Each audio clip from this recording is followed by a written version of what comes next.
Et bienvenue dans Bière et Potager. Bière et Potager de chez Rodrigo.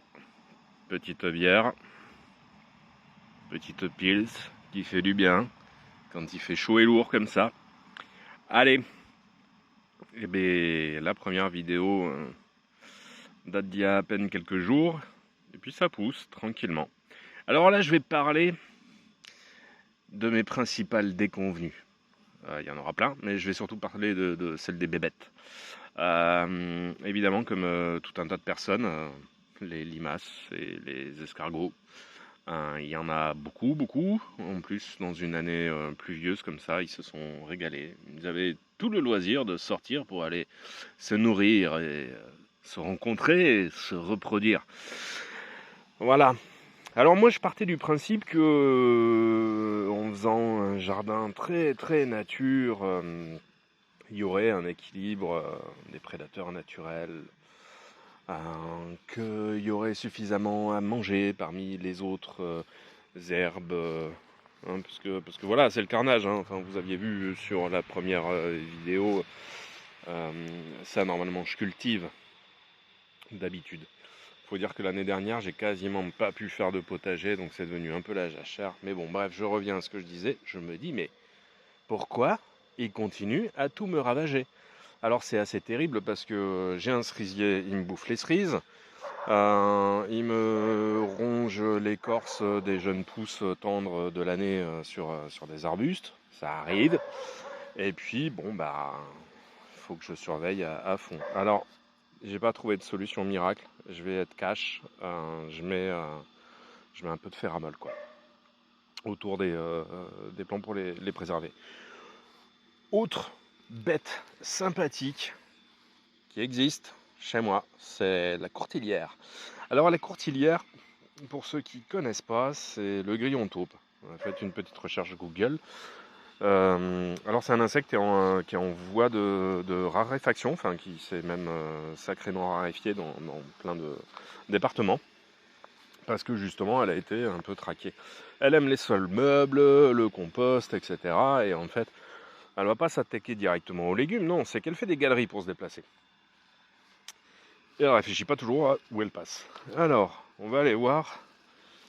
Je vais sûrement trouver un plan que j'appelle courtiliérisé. Voilà, ce chou rouge, il y a eu droit. Donc, elle a dû passer à proximité.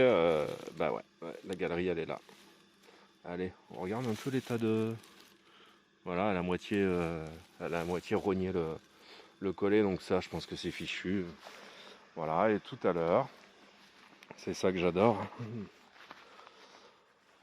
J'avais un chou qui était bien plus costaud déjà, et voilà l'état dans lequel il est.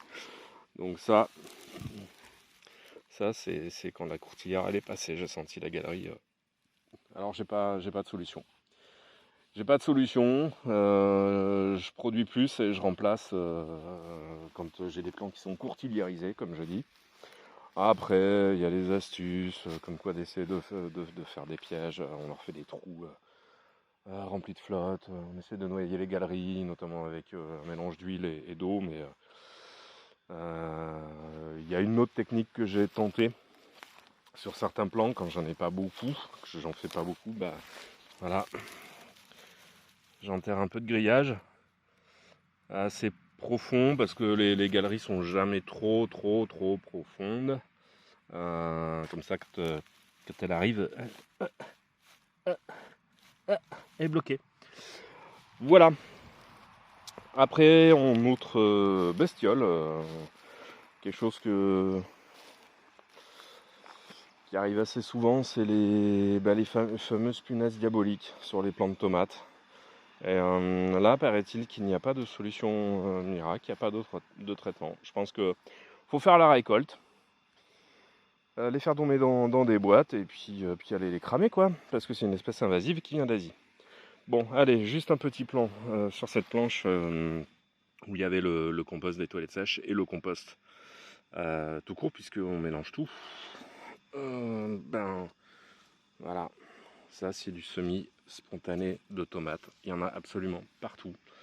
Donc bah je me dis en fait, est-ce que ça vaut pas le coup finalement d'utiliser du compost un peu frais pour faire des semis spontanés et puis après éclaircir et garder les plants, parce que ça c'est un plan que j'ai fait de tomates cerises, hein, semées, bichonnées. Lui il a été démarré il y a bien plus longtemps que ça a germé et du coup il y a certains plants qui sont quasiment aussi grands. Bon, on en parlera peut-être à l'occasion sur le jardin en général. Ce qui germe dans la terre croît plus vite et s'ancre mieux dans le sol. Allez, dernière petite déconvenue, c'est sur ce pommier. C'est l'année dernière qu'il a été attaqué par le cossugat de bois. Donc c'est un papillon nocturne. Et la chenille se développe à l'intérieur du bois. Et comme elle devient grosse comme un doigt, bah voilà, je vous dis pas sur un jeune fruitier comme ça l'impact que ça peut avoir. Alors il n'est pas mort. J'essaye de le bichonner. Je lui ai mis un peu d'engrais organique par-dessus mon fameux compost. Compost toilette sèche et compost d'épluchure. Et voilà, en espérant qu'il reparte et qu'il se répare. Bref, allez, je vous dis à bientôt.